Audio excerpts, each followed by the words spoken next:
Fala aí, meus amigos, vocês estão bem? Eu espero que sim, eu tô bem também e sejam bem-vindos a mais um vídeo aqui no canal. E como sempre eu quero compartilhar algo que eu venho pensando com vocês, né? Ah, eu venho pensando bastante e até venho falando um pouco sobre isso aqui em alguns vídeos, né? Sobre como a nossa vida de igreja é muito prejudicada, meus amigos, por uma compreensão muito ruim das escrituras, né? E assim, eu digo não. Às vezes as pessoas pensam em compreensão das escrituras com tipo, sei lá, teologia, ou então até mesmo falando de uma compreensão bíblica, livro por livro. E tudo isso é bom, tá bom? Fala alguém aqui que estuda teologia, que estuda as escrituras dessa forma, como eu disse, mas não é disso que eu tô falando, sabe? Eu tô falando de um entendimento real do que é o evangelho, da pregação do evangelho, sabe? Muitas pessoas hoje estão frequentando alguma igreja, estão em algum relacionamento com alguma igreja por conta do tipo de cultura cristã, que às vezes vem de família, mas às vezes pode ser que você seja, se você se encaixa no que eu tô falando, pode ser que você seja a primeira pessoa na sua geração ou nas gerações da sua família que tenha se convertido. Pode ser que não tenha ninguém da sua família convertido e ainda assim você é atingido por essa parada de cultura cristã. Cultura cristã evangélica, porque a cultura cristã bíblica é bom, mas o que eu tô falando é tipo um cristianismo cultural, sabe? Que é aquela coisa de um bem-estar, sabe? Ir pra igreja faz bem, criar os seus filhos na igreja faz bem. Que mais? O seu casamento precisa da igreja.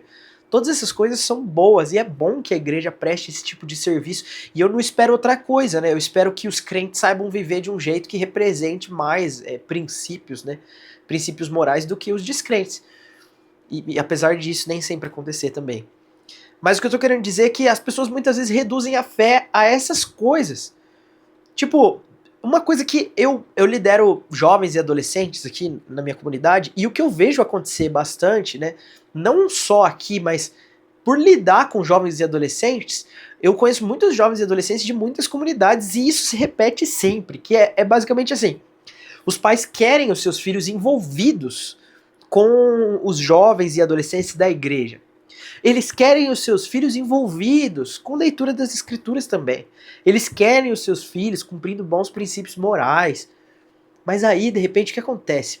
Muitas vezes esses filhos começam a conhecer o evangelho de verdade e eles estão começando a querer gastar a vida inteira pro evangelho. Eles estão começando a considerar, às vezes, ir para outra nação pregar o evangelho. Eles estão começando a considerar viver, muitas vezes, porque sentiram do Senhor, de viver para a igreja, de estudar para ser um pastor, né, para ir para o ministério pastoral, coisas assim, sabe? E aí sabe o que acontece? Esses mesmos pais que antes queriam o envolvimento dos filhos com as coisas da igreja, eles começam agora a brecar os seus filhos, dizer: não, calma, você tá levando muito a sério isso, né? Não, mas não precisa ser desse jeito também, não, mas você tá ficando fanático, coisas assim, sabe? E, e para mim isso é muito triste, cara. Isso é muito triste porque isso mostra como o evangelho, muitas vezes, a igreja, a vida de igreja, vem sendo usado pelas pessoas para favorecer um estilo de vida cristão, que é de cristianismo cultural apenas, né? Que é o quê? Eu quero os meus filhos na igreja, mas eu não quero os meus filhos tão na igreja. Eu quero os meus filhos rendidos para Jesus, mas eu não quero os meus filhos tão rendidos para Jesus. Eu quero os meus filhos vivendo o evangelho, mas eu não quero que eles vivam tanto assim o evangelho. Eu não tô dizendo que viver o evangelho é só ir para outra nação, pregar. Eu não tô indo para outra nação, né? Ou viver e não ter um trabalho, vamos dizer assim, secular, né? E só viver pregando o evangelho. Eu tenho um trabalho secular também. Então, não é isso que eu tô querendo dizer ou propor, mas tô querendo dizer que o entendimento equivocado das pessoas sobre o evangelho faz com que elas cheguem nessas conclusões, assim, também equivocadas, né? E para mim, pensando sobre isso essa semana, eu tava meditando em como isso tem a ver com uma falta de entendimento de um elemento específico no evangelho, que é central, né? Que é de comparação. Comparação, na maioria das vezes, é tratado como uma coisa meio negativa, né? Eu sei, mas não é desse tipo de comparação que você tá pensando, sabe? Não tô falando de comparar sua vida com a vida de outra pessoa. Eu tô falando do tipo de comparação que Jesus e os apóstolos fizeram ao longo de todo o Novo Testamento. e que os profetas faziam no Antigo Testamento também. Então vamos começar deles, né? Desde os profetas, o que acontecia, né? A pregação da mensagem divina sempre teve a ver com uma coisa. Ela tem a ver com comparação, e a comparação é mais ou menos assim. Ou ela tem a ver com a comparação de sua vida com o que Deus disse. Então, por exemplo, os profetas, a maior parte da comparação é essa. Né? Os profetas estão anunciando os oráculos divinos da seguinte forma: eles olham para a vida do povo, veem toda a imoralidade, olham para a lei de Deus e comparam. E falam, tá vendo? Vocês estão sendo achados em falta. A lei de Deus diz isso, vocês vivem assim. Deus condena esse estilo de vida. Mas a outra parte comparativa, ela é da seguinte forma: olha, a vida de vocês está sendo achada em falta. Mas esse mundo também é achado em falta. E vai ter um dia em que o Senhor há de renovar e restaurar todas as coisas. Essa comparação aqui, né? Ela é a comparação que nos leva ao mesmo estilo de comparação que nós vamos ver no Novo Testamento, que é o que o Evangelho faz muito. O Evangelho está sempre comparando o nosso estilo de vida com um estilo de vida que virá ainda. Ou melhor, não um estilo de vida que virá, mas com aquilo que virá dependendo da forma como nós vivemos nessa terra. Faz sentido? E aqui eu não estou falando só de salvação, tá bom? Eu estou falando de recompensas eternas até mesmo, sabe? Os apóstolos viam as coisas dessa forma, a igreja primitiva via as coisas dessa forma, e Jesus via as coisas dessa forma. Por isso que quando você vê o ministério de Jesus começar, a Bíblia fala assim que o ministério de Jesus começa como? Acredito em Mateus 3, nós vemos isso, né? O Senhor Jesus é batizado, em Mateus 4 ele é tentado no deserto, e aí logo depois o que nós vamos ver é que o texto diz que ele começou a anunciar o evangelho do reino. E aí Mateus 5 vai ter a primeira grande pregação de Jesus sobre esse evangelho do reino. E como ela começa? Começa assim: bem-aventurados os pobres de espírito, né? Porque eles herdarão o reino dos céus. Tá vendo que a mensagem de Jesus já começa, é uma comparação. Aqui nessa vida eles são pobres, mas no reino por vir as coisas são diferentes. E assim vai, os que choram serão consolados, os pacificadores, e assim Jesus vai pegando elementos que nessa vida não são tão valorizados, mas que no reino por vir serão valorizados. E assim ele continua. Em Mateus 6, por exemplo, ele vai falar de comportamentos de práticas espirituais, disciplinas espirituais como oração e jejum. Ele fala assim: olha, quando vocês forem jejuar, não faz como esse povo aí, porque esse povo tá indo jejuar e eles querem que todo mundo veja eles jejuando para as pessoas ficarem aplaudindo eles. Aí Jesus fala assim: se vocês fizerem desse jeito, vocês vão receber a recompensa de vocês aqui. Não é bom, é melhor vocês terem a recompensa de vocês no mundo por vir. A mesma coisa com oração, vai orar, ora em secreto, porque o seu pai que te vê em secreto te recompensará. Você tá vendo que é sempre assim a comparação? É o mundo agora comparado ao mundo por vir. E Jesus continua assim ao longo de toda a narrativa não, de toda a pregação do Sermão da Montanha, e depois continua assim também. As parábolas têm a ver com isso. O reino dos céus é semelhante a um vendedor de pérolas, que encontrando uma pérola de grande valor, vendeu tudo que tinha e comprou essa pérola. Jesus está comparando, olha, esse vendedor de pérolas, ele tinha muitas pérolas, mas ele percebeu que tinha uma pérola que valia mais que todas as outras, então ele foi e comprou a única pérola que valia todas as outras. Comparação. Um tesouro escondido num campo vende tudo que tem para comprar o campo e ter o tesouro. E mais, Jesus fala coisas como: neste mundo vocês terão aflições, mas alegrem-se, porque eu venci o mundo. Jesus ensina esse tipo de comparação. No sermão escatológico, então, que você pode ler em Mateus 24 e 25, você vai ver Jesus contar parábolas e falar coisas que nos levam a entender diretamente que é o mundo por vir que deve ditar o nosso jeito de viver nesse mundo.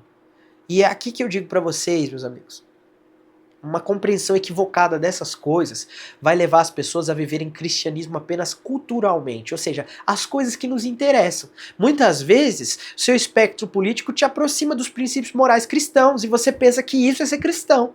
Aí você vive desse jeito, você se associa aos tipos de princípios que o cristianismo tem para dar, mas você não quer viver para Jesus, porque isso é radical demais, isso é fanático demais, né? É aquela questão. Sabe, eu quero ser crente, mas não quero ser tão crente assim. Eu quero seguir Jesus, mas não quero seguir Jesus de um jeito que vai me fazer um fanático, né? Assim que as pessoas estão pensando. Misericórdia, meus irmãos. Isso não é o evangelho, né? Isso não é o evangelho. puro moralismo não é o evangelho. O evangelho tem a ver com uma comparação que nos leva a viver de um jeito que o mundo não entende. Porque o que acontece? Nós olhamos para o mundo por vir, e aí olhamos para esse mundo. E aí, meus amigos, tem uma coisa que os verdadeiros crentes são, é inteligentes. E a nossa inteligência não está baseada só em conhecimento puro, prático, empírico, ou de livros que nós lemos. Não. A nossa inteligência, que eu tô dizendo, é tipo assim, nós sabemos fazer um cálculo bem racional, tá bom? Eu sei que cristianismo é uma coisa de fé, mas nós fazemos um cálculo bem racional, que é, o mundo por vir é vida eterna. É estar no prazer que Deus tem eternamente. E aí nós olhamos, esse mundo é passageiro, todo prazer aqui é pequeno comparado a isso. E aí a conclusão que nós chegamos é assim, não tem nada nesse mundo que valha tanto quanto a vida eterna e o prazer eterno em Deus. Logo, eu prefiro viver essa vida olhando para o prazer eterno, para o mundo vindouro. Mas sabe o que acontece? O que acontece é que hoje as pessoas retiraram a esperança da mensagem do evangelho. E o evangelho virou um gancho para falar das intenções que nós temos só para esse mundo. E para isso, então nós chegamos no último, nós falamos dos profetas, nós falamos de Jesus e chegam os apóstolos. Para isso, o apóstolo Paulo diz, se é só para essa vida que nós temos esperança, nós somos os mais miseráveis dos homens. Sabe por quê? Porque Paulo está falando, não compensa. Não compensa viver do jeito que nós estamos vivendo se a gente só olha para essa vida, né? Só que o que talvez nós não estamos levando em consideração é que nós não olhamos mais para o mundo vindouro. Nós olhamos apenas para esse mundo e aí nós achamos que o evangelho compensa sim para viver só para essa vida. Porque nós fazemos das esperanças dessa vida uma esperança que nos abre espaço, até mesmo para não viver como Jesus viveu. E isso nos leva para longe da mensagem do evangelho. A mensagem do evangelho é sim, deixar tudo para trás. E o que isso significa? Significa deixar que Jesus me leve para onde ele quer. Significa ouvir o que o Senhor Jesus tem para a minha vida, segundo as Escrituras, e segui-lo de fato, mesmo que isso custe deixar tudo. No caso do jovem rico, era vender tudo que tinha e dar aos pobres, e então seguir Jesus. No caso de Pedro, era pescar homens. Mas o fato é que nós desconsideramos que o evangelho possa sim ter que ressignificar tudo que nós temos. Eu concordo que nós simplesmente olharmos para o evangelho como sim, mudar absolutamente todo aspecto da nossa vida, trabalho, todas as coisas, é muito raso. Achar que o evangelho é só fazer uma mudança de eu trabalhava aqui, agora trabalho em outro lugar, ou não trabalho mais. O evangelho não é sobre isso também, mas o fato é que nós desconsideramos que o cerne do que nós vivemos é com base numa comparação de que essa vida é muito pequena comparada à vida eterna. É semelhante ao que Paulo diz em Filipenses 3. Mesmo tendo em si mesmo coisas que as pessoas admiravam, mesmo podendo ser reconhecido por aquilo que ele tinha, ele via que tudo isso era quase como esterco, era como nada comparado a conhecer a Cristo.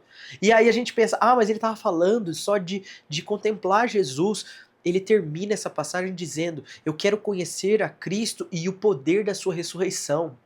O conhecimento de Cristo é o conhecimento das coisas por vir, meus irmãos.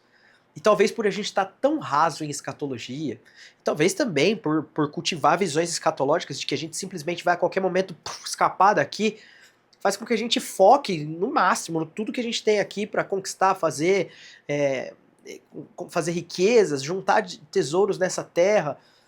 Tudo muito diferente do que Jesus falou. Por isso que eu falo para vocês, meus irmãos, eu tenho a convicção, meus irmãos, de que nossa má compreensão, nossos equívocos a respeito do quão importante é o entendimento do evangelho segundo as escrituras faz com que a gente viva um tipo de cristianismo que é muito longe do que o Senhor Jesus pregava, do que os apóstolos pregavam e até mesmo do que os profetas no Antigo Testamento pregavam. Nós precisamos viver de maneira mais bíblica. E viver de maneira mais bíblica é sim deixar que as escrituras nos digam o que é o evangelho. E mesmo que isso custe tudo que nós temos, mesmo que isso nos leve a uma vivência radical, mesmo que o seu filho não vai ser o advogado, o médico, o engenheiro que você queria, né, que ele seja alguém parecido com Jesus. Eu vi um pastor amigo meu falando esses dias, eu já disse para os meus filhos, ele disse, eu não tenho filhos ainda, mas quando eu tiver eu vou falar isso também. Não importa o que vocês vão ser. Se vocês vão ser um advogado, um médico, um jogador de futebol, ou se vocês vão trabalhar em alguma empresa, em uma firma, não importa o que vocês estão pensando para o futuro. Só precisa ser parecido com Jesus. Onde Jesus colocar você tem que ser parecido com Jesus. E se isso significar viver de maneira com que as pessoas não entendam e às vezes abrir mão de coisas que nós não abriríamos por nós mesmos, que seja para parecer com Jesus, que seja para olhar para a vida eterna e ver isso mais valioso do que o que nós temos agora. Faz sentido? Eu sei que é uma mensagem pesada até, né? Mas é algo que eu venho refletindo.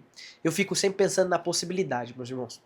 O que seria a Igreja de Jesus em Mogi das Cruzes, que é a minha cidade, mas o que seria a Igreja de Jesus no Brasil e no mundo se os crentes vivessem segundo as Escrituras mesmo? O que seria, né? Como o mundo veria a Igreja de Jesus se a igreja fosse repleta de pessoas que estão dispostas a largar tudo por Jesus? Você acha que as coisas estão assim hoje? Eu acho que não.